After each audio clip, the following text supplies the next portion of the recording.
हरे कृष्ण, राधे राधे।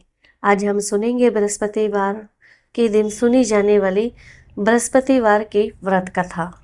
प्राचीन काल में एक ब्राह्मण रहता था। वह बहुत निर्धन था। उसके कोई संतान नहीं थे। उसके स्त्री बहुत मलिनता के साथ रहते थे। वह स्नान न करते, किसी देवता का पूजन नहीं करते थे। इससे ब्राह्मण देवता बड़े दुखी थे। बेचारे बहुत कहते थे, किंतु उसका कुछ परिणाम न निकला। भगवान की कृपा से ब्राह्मण के स्त्री के कन्या रूपी रतन पैदा हुआ। कन्या बड़े होने पर प्रातःकाल स्नान करके भगवान विष्णु का जाप करते थे। वह बृहस्पतिवार का व्रत करने लगे। अपने पूजन पाठ को समाप्त करके विद्यालय जाया करते थे तो अपनी मुट्ठी में जौ भर के ले जाती और पाठशाला के मार्ग में डालते जाते। तब ये जौ सोने के हो जाते, यानी कि स्वर्ण के हो जाते। तो लौटते लौटते समय उनको बीन कर घर ले आते थे। एक दिन वह बालिका सूप में उस सोने के जौ को फटक कर साफ कर रही थी कि उसके पिता ने देख लिया और कहा, हे पुत्री, सोने के जौ के लिए सोने का सूप होना चाहिए। दूसरे दिन बृहस्पतिवार था।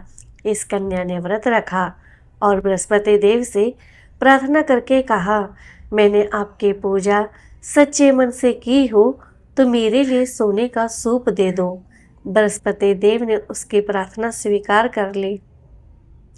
रोजाने की तरह वह कन्या जौ फैलाती हुई जाने लगी। जब लौटकर जौ बीन रही थी तो बृहस्पति देव की कृपा से उसे सोने का सूप मिला। उसे वह घर ले आई और उसमें जौ साफ करने लगी, परंतु उसकी माँ का वही ढंग रहा। एक दिन की बात है, वह कन्या सोने के सूप में जौ साफ कर रही थी। उस समय उस शहर का राजकुमार वहां से होकर निकला।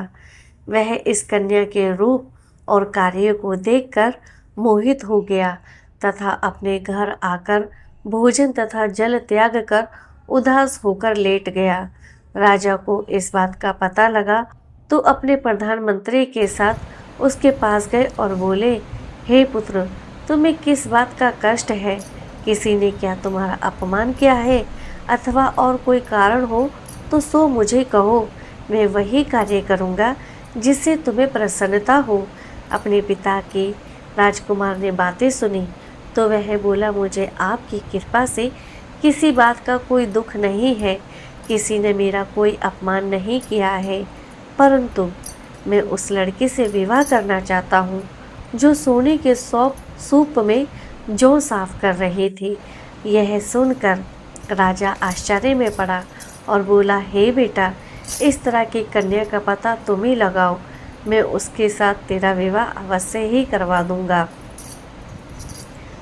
राजकुमार ने उस लड़की के घर का पता बतलाया। तब मंत्री उस लड़की के घर गए और ब्राह्मण देवता को सभी हाल बतलाया। ब्राह्मण देवता राजकुमार के साथ अपनी कन्या का विवाह करने के लिए तैयार हो गए तथा विधि विधान के अनुसार ब्राह्मण की कन्या का विवाह राजकुमार के साथ हो गया। कन्या के घर से जाते ही पहले की भांति उस ब्राह्मण देवता के घर में गरीबी का निवास हो गया। अब भोजन के लिए भी अन्न बड़ी मुश्किल से मिलता था। एक दिन दुखी होकर ब्राह्मण देवता अपनी पुत्री के पास गए। बेटे पिता की दुखी अवस्था को देखा और अपनी माँ का हाल पूछा। तब ब्राह्मण ने सभी हाल कहा। कन्या ने बहुत सा धन देकर अपने पिता को विदा कर दिया। इस तरह ब्राह्मण का कुछ समय सुखपूर्वक व्यतीत हुआ। कुछ दिन बाद फिर वही हाल हो गया। ब्राह्मण फिर अपनी कन्या के यहाँ गया और सारा हाल कहा तो लड़की बोली, हे पिताजी, आप माताजी को यहाँ लिवा लाओ। मैं उसे विधि बता दूंगी जिससे तुम्हारी सारी दरिद्रता और गरीबी वह खत्म हो जाएगी।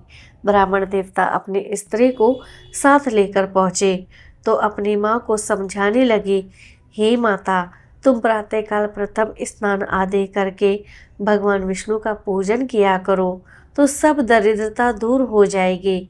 परंतु उसकी माँ ने एक भी उसकी बात नहीं मानी और प्रातःकाल उठकर अपनी पुत्री के बच्चों की जूठन को खा लिया। उससे उसकी पुत्री को भी बहुत गुस्सा आया और एक रात को कोठरी से सारा सामान निकाल दिया और अपनी माता को उसमें बंद कर दिया। प्रातःकाल उससे निकाला तथा स्नान आदि करा के पाठ करवाया तो उसकी माँ की बुद्धि ठीक हो गई। फिर प्रत्येक बृहस्पतिवार को वह व्रत रखने लगी। इस व्रत के प्रभाव से उसके माँ बाप बहुत ही धनवान और पुत्रवान हो गए और बृहस्पति जी के प्रभाव से इस लोक के सुख भोग कर वह स्वर्ग लोक को प्राप्त हुए। तो मेरे प्यारे भक्तजनों, ये थी बृहस्पतिवार की व्रत कथा। हरे कृष्ण, राधे राधे। जय बृहस्पति देव, जय विष्णु भगवान, जय लक्ष्मी माता।